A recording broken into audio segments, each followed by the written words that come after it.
কোরবানির বিধান সম্পর্কে উলামায়ে কেরামদের দুটি মত, একটি হচ্ছে ওয়াজিব, আরেকটি হচ্ছে সুন্নতে মুআক্কাদা।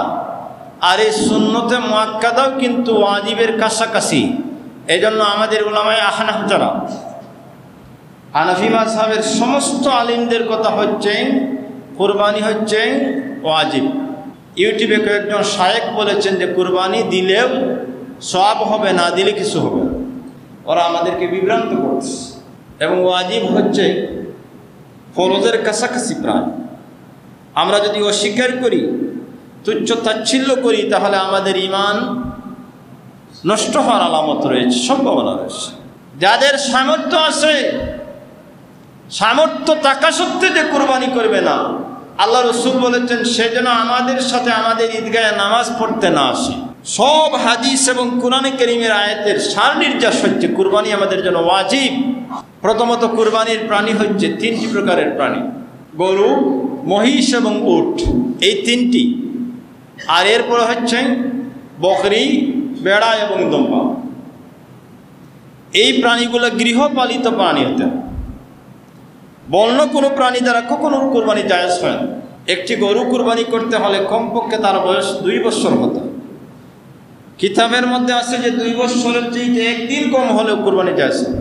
উটের বয়স 5 বছর, 5 বছরের কম বয়সে উট হলে কুরবানি জায়েজ হয়। বকরি, বেড়া এবং দুম্বা এইগুলোর বয়স হচ্ছে পরিপূর্ণ 1 বছর। তবে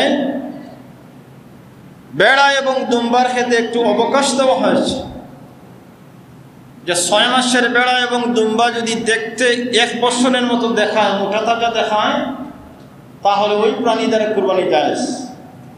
কিন্তু বকরি যতই বড় দেখানো যাক, একটি বকরি 6 মাসে যতই বড় হোক না কেন, পরিপূর্ণ 1 বছর ব্যতী রেখে বকরি দ্বারা কুরবানি দেওয়া জায়েজ নেই। হারাম উপার্জন যাদের আছে আপনারা কুরবানি করবেন না, আপনাদের কুরবানির প্রয়োজন নেই। পবিত্র জিলহজ্জের আজকে দ্বিতীয় দিন, প্রথম জুমার দিন, যে মহান দিনে আল্লাহ রাব্বুল আলামিন আমাদেরকে সুস্থ রেখে, সালামতে রেখে, হেফাজতে রেখে শয়তানের সমস্ত কুমন্ত্রণা ওয়াসওয়াসা হইতে হেফাজত করে রাব্বুল আলামিন আমাদেরকে আযানের সাথে সাথেই তারই একটি মকবুল ঘর, ঐতিহ্যবাহী দক্ষিণ বাজার জামে মসজিদ কুলাউড়া, এই ঘরে আমাদেরকে হাজির করেছেন। এজন্য রাব্বুল আলামিনের শুকরিয়া আদায় করে আমরা যারা হাজির হয়েছি, আল্লাহ রাব্বুল আলামিন আমাদের যাদেরকে তৌফিক দিয়েছেন, আল্লাহকে রাজি এবং খুশি করার জন্য আমরা সবাই উচ্চ আওয়াজে একবার বলি আলহামদুলিল্লাহ। মুহতারাম হাজিরিন, এমন একটি সময়ে, এমন একটি ক্ষণে, এমন একটি মাসে আমরা হাজির হয়েছি, যেই মুহূর্তে, যেই সময়ে আল্লাহ রাব্বুল আলামিনের মেহমানগণ লাব্বাইকা আল্লাহুম্মা লাব্বাইক এই বলে আল্লাহ রাব্বুল আলামিনের বাড়ির উদ্দেশ্যে রওনা দিয়েছেন। কেহ পৌঁছেছেন, আবার কেহ কেহ উমরা করে তওয়াফের মধ্যে ব্যস্ত রয়েছেন, মশগুল রয়েছেন, আবার কেহ কেহ নফল তওয়াফ করতেছেন। এই মতবরুক মাহিনা এবং মুবারক দিন, এই মুবারক সময়ে আল্লাহ রাব্বুল আলামিন যে আমাদেরকে তার জিকিরের উদ্দেশ্যে, তার স্মরণের জন্য এবং বিশেষ করে সালাতুল জুমা আদায়ের জন্য আল্লাহ আমাদেরকে নির্বাচন করেছেন, মনোনীত করেছেন, পছন্দ করে আমাদেরকে হাজির করেছেন। এজন্য শুকরিয়া আদায় করে আবার বলি আলহামদুলিল্লাহ।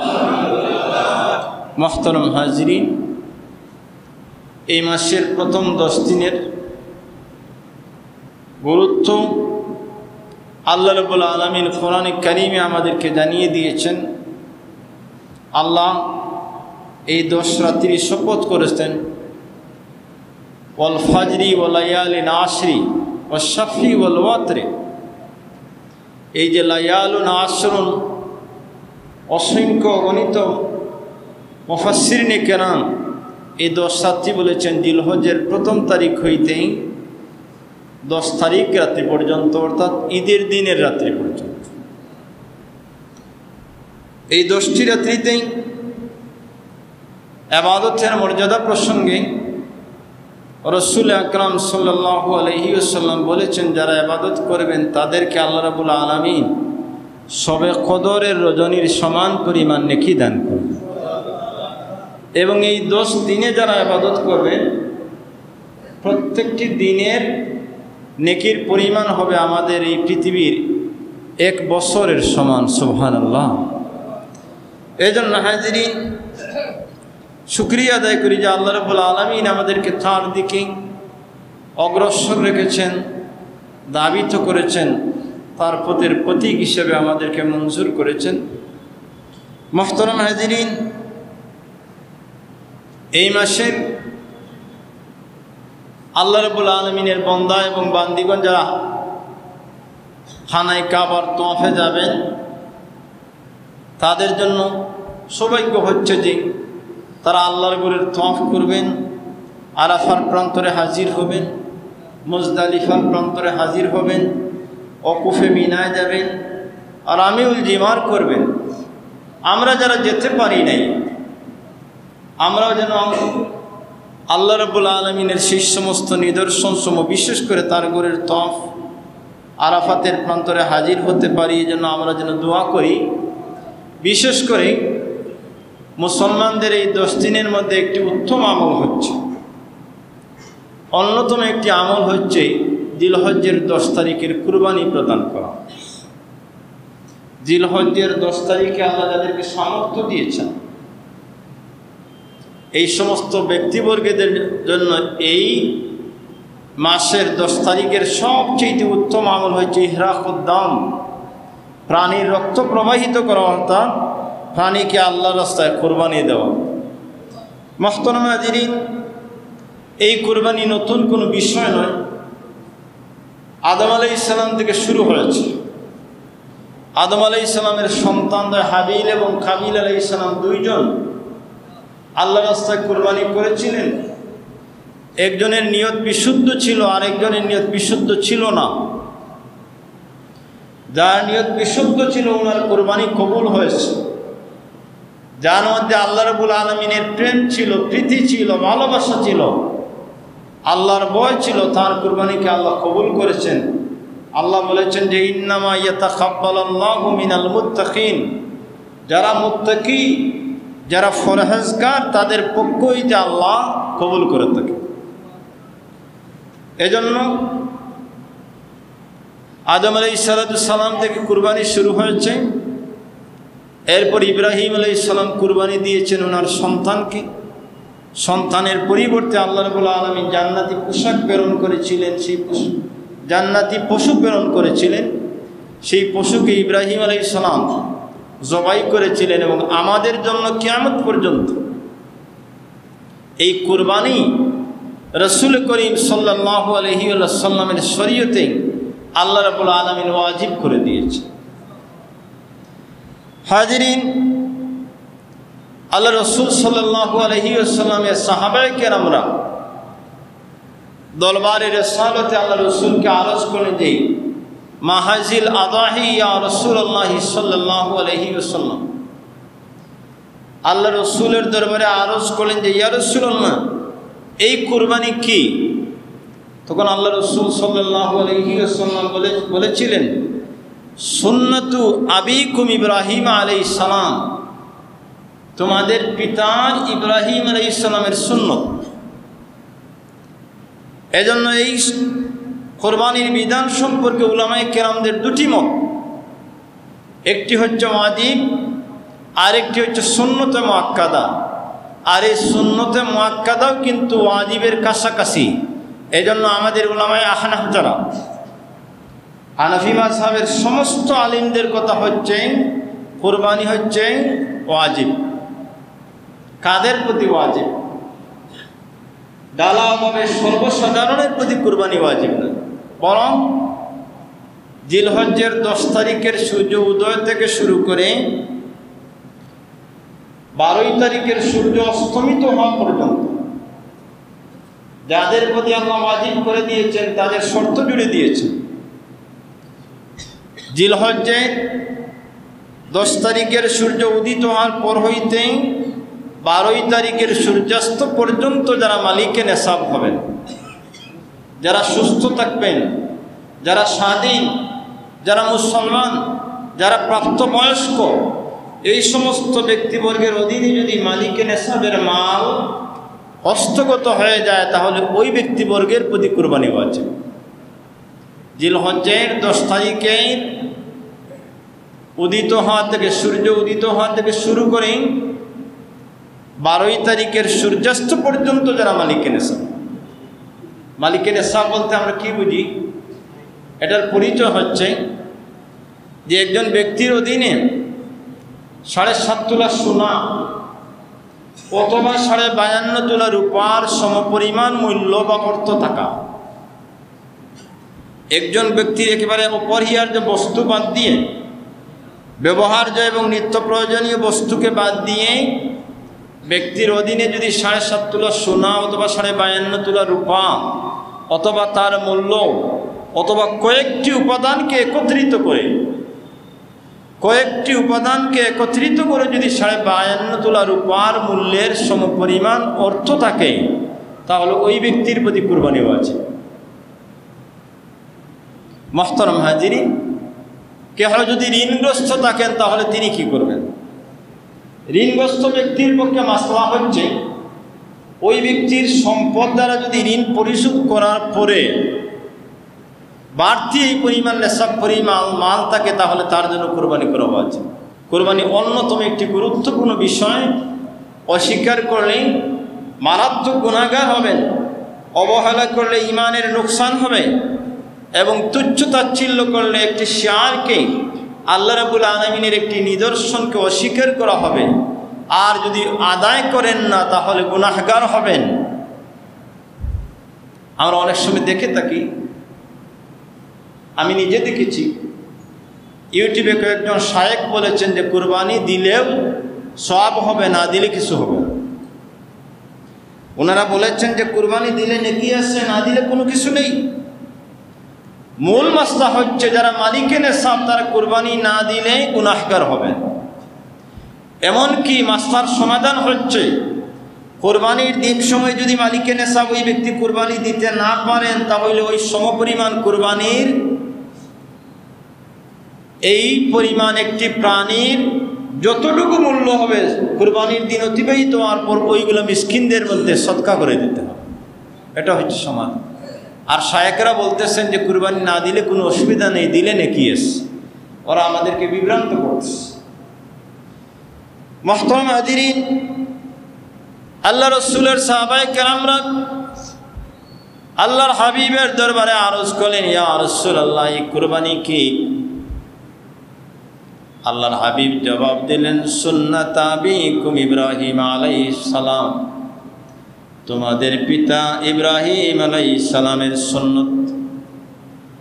এরপর সাহাবায়ে কেরামরা আবার আরজ করলেন, ওমা লানা ইয়া রাসূলুল্লাহ সাল্লাল্লাহু আলাইহি ওয়াসাল্লাম, এই কুরবানিতে আমাদের জন্য কি রয়েছে, কি পুরস্কার রয়েছে? রাসূল আকরাম সাল্লাল্লাহু আলাইহি ওয়াসাল্লাম তখন জবাব দিলেন, কুরবানির প্রাণীর প্রত্যেকটি পশমের বিনিময়ে আল্লাহ তোমাদের জন্য নেকির বরাদ্দ রেখেছে। প্রত্যেকটি পশমের বিনিময়ে নেকি। কুরবানির প্রাণীর প্রত্যেকটি পশমের বিনিময়ে আল্লাহ নেকি রেখেছে। এরপর সাহাবায়ে কেরামরা আরজ করলেন, ইয়া রাসূলুল্লাহ ফাসুফু ইয়া রাসূলুল্লাহ, ইয়া রাসূলুল্লাহ মেষের ক্ষেত্রে কি হবে? আল্লাহ রসুল বলেন, মেষ কুরবানি করলেও এই মেষের যে পরিমাণ লোম রয়েছে, এই পরিমাণ লোমের সমপরিমাণ নেকি আল্লাহ তাআলা তোমাদেরকে দান। এরপর আল্লাহ রসুল বলেন সাহাবায়ে কেরামদেরকে, ফাতিবু নাফসা, তোমরা কি করো? স্বাচ্ছন্দ্য চিত্তে উত্তমভাবে কুরবানি প্রদান। এত গুরুত্ব। আল্লাহ রসুল মদিনা তৈবা হিজরত করেছেন। হিজরত করার পরে প্রত্যেক বছর কুরবানি দিয়েছেন। এবং একটি কুরবানি দেয়নি, অধিক পরিমাণ কুরবানি দিয়েছে। আল্লাহ রসুল নিজের হাত মুবারক দ্বারা জবাই করেছে। আনাস ইবনে মালিক রাদিয়াল্লাহু তাআলা আনহু ইরশাদ করেছেন, দাহান নবী সাল্লাল্লাহু আলাইহি ওয়াসাল্লাম বিকাবশাইনি আমলাহাইনি আকরানাইনি যাবাহাহুমা বিয়াদি শরীফা ওয়া সাম্মা ওয়া কাব্বারা। আল্লাহ রসুল দুটি শিং বিশিষ্ট মেষ কুরবানি দিলেন। আল্লাহ রসুল নিজের হাত মুবারক দ্বারা জবাই করলেন, জবাই করে বিসমিল্লাহ বললেন, আল্লাহু আকবার। যারা কুরবানিকে ঐচ্ছিক মনে করেন তারা রাসূল করিম সাল্লাল্লাহু আলাইহি ওয়াসাল্লামের শরীয়তের একটি গুরুত্বপূর্ণ একটি অংশকে ওরা তুচ্ছ তাচ্ছিল্যের দৃষ্টিতে দেখতেছে। আমাদের মধ্যে কিছু মানুষ যারা বিভিন্ন মাধ্যমে আমাদেরকে ভালো কাজ থেকে সরাতে চায়, ওরা কিন্তু ইমানদারের এজেন্ডা বাস্তবায়নের জন্য কাজ করে না। ওরা আমাদের ইমানের মধ্যে কিভাবে নোকসানিয়ত, ইমানের মৌলিক বিষয়ের মধ্যে সন্দেহ তৈরি করতে চায়, এই বিষয়ে সদা সর্বদা ওরা সচেষ্ট থাকে। আমাদেরকে সতর্ক হতে হবে। মুহতারাম হাজিরিন, রাসূল আকরাম সাল্লাল্লাহু আলাইহি ওয়াসাল্লাম নিজে কুরবানি দিয়েছেন। আল্লাহ রাব্বুল আলামিন তার হাবিবকে বলেছেন, ফাসাল্লি লিরাব্বিকা ওয়ানহার। আমার হাবিব, আপনি নামাজ পড়ুন, আপনি আপনার রবের উদ্দেশ্যে নামাজ পড়ুন, ওয়ানহার, এবং আপনি কুরবানি করুন। আল্লাহ রাব্বুল আলামিন তার হাবিবকে বলেছেন, হাবিব আমার, আপনি নামাজ পড়তে থাকুন এবং কুরবানি করুন। কোরআনে কারীমের আমর আদেশসূচক ক্রিয়া। উসুলে ফিকহের উসুল হচ্ছে, কায়দা হচ্ছে যে আল্লাহ যে বিষয়ে আমর করেছেন, আল্লাহ যে বিষয়ে নির্দেশ দিয়েছেন, সেটা আমাদের জন্য ওয়াজিব, ফরজ এইভাবে নির্ধারিত হয়েছে। আল্লাহ রাব্বুল আলামিন তার হাবিবকে আদেশ করেছেন যে আপনি নামাজ পড়ুন, কুরবানি করুন। এখান থেকে ওয়ানহার, আল্লাহ নিজে অর্ডার দিয়েছেন, নির্দেশ দিয়েছেন, আমর করেছেন। আমাদের উলামায়ে আহনাফ যারা এই আয়াতে কারীমের আলোকে রাসূল আকরাম সাল্লাল্লাহু আলাইহি ওয়াসাল্লামের শরীয়তে কুরবানিকে ওয়াজিব ব্যাখ্যা দিয়েছেন। এবং ওয়াজিব হচ্ছে ফরজের কাছাকাছি প্রায়। আমরা যদি অস্বীকার করি, তুচ্ছ তাচ্ছিল্য করি, তাহলে আমাদের ঈমান নষ্ট হওয়ার আলামত রয়েছে, সম্ভাবনা রয়েছে। মুহতারাম হাজিরিন, যায়েদ ইবনে আরকাম রাদিয়াল্লাহু তাআলা আনহু থেকে হাদিস রওয়ায়াত, আল্লাহ হাবিব সাল্লাল্লাহু আলাইহি ওয়াসাল্লাম বলেছেন, মা আমিলা ইবনু আদম অথবা আদামিয়ুন ইয়ামুন নহরে, অর্থাৎ কুরবানির দিন সমূহে আদম সন্তান উত্তম যত কাজ করে, এর মধ্যে সবচেয়ে উত্তম, সবচেয়ে শ্রেষ্ঠ, সবচেয়ে ভালো কাজ হচ্ছে কুরবানি করা।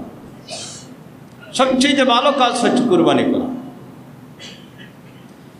আল্লাহর হাবিব সাল্লাল্লাহু আলাইহি ওয়াসাল্লাম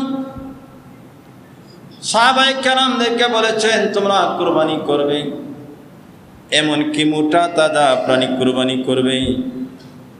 এই কুরবানির প্রাণী কিয়ামতের দিন কুরবানির প্রাণীর শিং, তার হাড়, তার লোমগুলো তোমাদের আমলনামার মধ্যে সঞ্চিত রেখে যখন মিজান কায়েম হবে, এই মিজানের পাল্লায় নেকির দিকে আল্লাহ রাব্বুল আলামিন তোমাদের জন্য দিয়ে দিবে। ওইগুলা আল্লাহ কিয়ামতের দিন হাজির করবে। আরেকটি হাদিস আছে, আল্লাহ রাসূল বলেছেন যে তোমরা মোটা তাজা প্রাণী কুরবানি দেবে, এই প্রাণীগুলো তোমাদের জন্য কিয়ামতের দিন আল্লাহ ফুলসিরাতের বাহন বানিয়ে দিবেন। এখন যারা কুরবানি বলে যে করলে নেকি আছে, না করলে অসুবিধা নেই, আরেকটি হাদিস বলে, আল্লাহ রাসূল বলেছেন, মাল্লাহু সাআতুন ওয়ালাম ইউদাহি ফালা ইয়াকরুবান্না মুসাল্লানা, যাদের সামর্থ্য আছে, সামর্থ্য থাকা সত্ত্বেও যে কুরবানি করবে না, আল্লাহ রাসূল বলেছেন সে যেন আমাদের সাথে আমাদের ঈদগাহে নামাজ পড়তে না আসে। কত কঠোর কথা বলেছেন। সামর্থ্য আছে, যিনি কুরবানি করবেন না তিনি আমাদের সাথে যেন ঈদগাহে নামাজে না আসেন। মাল্লাহু সাআতুন ওয়ালাম ইউদাহি ফালা ইয়াকরুবান্না মুসাল্লানা। এজন্য হাজিরিন, সব হাদিস এবং কোরআনে কারীমের আয়াতের সার নির্যাস হচ্ছে কুরবানি আমাদের জন্য ওয়াজিব, এবং আল্লাহ রাব্বুল আলামিনের প্রেম, প্রীতি, ভালোবাসা, সৌহার্দের বন্ধনে আবদ্ধ অন্যতম একটি সোপান, অন্যতম একটি সিঁড়ি। ইব্রাহিম খলিলুল্লাহ আল্লাহ রাব্বুল আলামিনের ভালোবাসায় নিজের সন্তানকে আল্লাহ রাব্বুল আলামিনের রাহে উৎসর্গ করেছিলেন। সেই নিদর্শনকে স্মরণ করে আল্লাহ রাব্বুল আলামিনের উদ্দেশ্যে যারা ত্যাগ স্বীকার করবেন, আল্লাহ তাদেরকে উত্তম জাযা দান করবেন, নেকি দান করবেন। এটা ভালোবাসার নিদর্শন হচ্ছে কুরবানি। মুহতারাম হাজিরিন, এজন্য আমার অনুরোধ হচ্ছে যে যারা সামর্থ্যবান কুরবানি বাদ দিবেন না, বাদ দিলে গুনাহগার হবে। কুরবানির প্রাণী আল্লাহ রাসূল আমাদের জন্য বলেছেন, কুরবানির সময় সম্পর্কে বলেছেন, কুরবানির বিধান সম্পর্কে বলেছেন। প্রথমত কুরবানির প্রাণী হচ্ছে তিনটি প্রকারের প্রাণী: গরু, মহিষ এবং উট, এই তিনটি। আর এরপরে হচ্ছে বকরি, বেড়া এবং দম্বা। এই প্রাণীগুলো গৃহপালিত প্রাণী হতে হবে। বন্য কোনো প্রাণী দ্বারা কখনো কুরবানি জায়েজ হয় না। ওইগুলো হচ্ছে গৃহপালিত প্রাণী, এদের ক্ষেত্রে বয়স নির্ধারণ রয়েছে। একটি গরু কুরবানি করতে হলে কমপক্ষে তার বয়স 2 বছর হতে হবে। কিতাবের মধ্যে আছে যে 2 বছরের চেয়ে একদিন কম হলেও কুরবানি জায়েজ হবে। মহিষের ক্ষেত্রেও 2 বছর। আর উটের বয়স 5 বছর। 5 বছরের কম বয়সে উট হলে কুরবানি জায়েজ হয়। বকরি, বেড়া এবং দুম্বা এইগুলোর বয়স হচ্ছে পরিপূর্ণ 1 বছর। তবে বেড়া এবং দুম্বার ক্ষেত্রে একটু অবকাশ দেওয়া হয়েছে, যে 6 মাসের বেড়া এবং দুম্বা যদি দেখতে 1 বছরের মতো দেখায়, মোটা তাজা দেখায়, তাহলে ওই প্রাণী দ্বারা কুরবানি জায়েজ। কিন্তু বকরি যতই বড় দেখানো যাক, একটি বকরি 6 মাসে যতই বড় হোক না কেন, পরিপূর্ণ 1 বছর ব্যতী রেখে বকরি দ্বারা কুরবানি দেওয়া জায়েজ নেই। কুরবানি কবুল হওয়ার জন্য প্রধানত 2টি শর্ত হচ্ছে। একটি হচ্ছে নিয়ত সহিহ হওয়া। যেহেতু আল্লাহ রাব্বুল আলামিন বলেছেন, ইন্নামা ইয়াতাকাব্বালুল্লাহু মিনাল মুত্তাকিন, আল্লাহ মুত্তাকিদের হইতে কবুল করেন। আর আমলের অন্যতম একটি বৈশিষ্ট্য হচ্ছে আল্লাহর দরবারে গ্রহণযোগ্য হতে হলে নিয়ত সহিহ হতে হবে। এজন্য কুরবানির জন্য প্রথম শর্ত হচ্ছে নিয়ত সহিহ হওয়া, বিশুদ্ধ নিয়ত, যে আমি শুধু আল্লাহ রাব্বুল আলামিনকে খুশি করার জন্য, কারো প্রশংসা লাভের জন্য নয়, এবং নিজে এই কুরবানির প্রাণী থেকে গোশত খাবার নিয়ত রেখে কুরবানি করবেন শুধুমাত্র আল্লাহর ওয়াস্তে। এমনিতে তো শরীয়ত আপনাকে অনুমোদন দিয়েছে 3টি হিস্সার একটি হিস্সা আপনাকে খেতে পারবেন আপনি, অসুবিধা নেই। 2 নম্বর শর্ত হচ্ছে আপনার উপার্জন হালাল হতে হবে। ঘুষের টাকা, সুদের টাকা, প্রতারণার মাধ্যমে সঞ্চিত টাকা, জুয়া খেলার মাধ্যমে উপার্জনকৃত টাকা দিয়ে কুরবানি 100টা করলেও আল্লাহর দরবারে বিন্দুমাত্র কবুল হবে। এই জন্য এভাবে যাদের উপার্জন আছে আপনারা কুরবানি বাদ দেন, কোনো প্রয়োজন নেই। হারাম উপার্জন যাদের আছে আপনারা কুরবানি করবেন না, আপনাদের কুরবানির প্রয়োজন নেই। প্রধান বৈশিষ্ট্য হচ্ছে নিয়ত সহিহ হওয়া, 2 নম্বর হচ্ছে হালাল উপার্জন হওয়া। মাহতারাম হাজিরিন, প্রাণীর ক্ষেত্রে বকরি, বেড়া, দুম্বা প্রত্যেকটি এক একজন ব্যক্তি কুরবানি করতে পারবে। আর গরু, মহিষ এবং উটের ক্ষেত্রে একটি প্রাণী দ্বারা 7 ব্যক্তি কুরবানি করতে পারে। 7 জনের পক্ষে আদায় হয়। একজন যদি কুরবানি করেন তা অসুবিধা নেই, কিন্তু 7 ব্যক্তি যদি শরিক হয়ে কুরবানি করতে চান তাহলে করতে পারবে। শরিকের ক্ষেত্রে যারা শরিক বাছাই করবেন, নির্বাচন করবেন, তাদের উপার্জন দেখে শুনে করা উত্তম। এই 7 শরিকের একজনের উপার্জন যদি অবৈধ হয়, একজনের নিয়তের মধ্যে গড়মিল হয়, তাহলে 7 জনের কুরবানি নস্যাৎ হয়ে যাবে, ধ্বংস হয়ে যাবে, কাহারও কুরবানি কবুল। মাহতারাম হাজিরিন, আমার গুজারিশ হচ্ছে যে আমাদের নিয়ত সহি হওয়া, উপার্জন হালাল হওয়া, আর এই সময় বেশি বেশি ইবাদত বন্দি করা। আল্লাহ যেন তৌফিক দান করেন। সময় শেষ হয়ে গিয়েছে, আগামী সপ্তাহে বাকি ইনশাল্লাহ আলোচনা করব, আল্লাহ যদি তৌফিক দান করেন।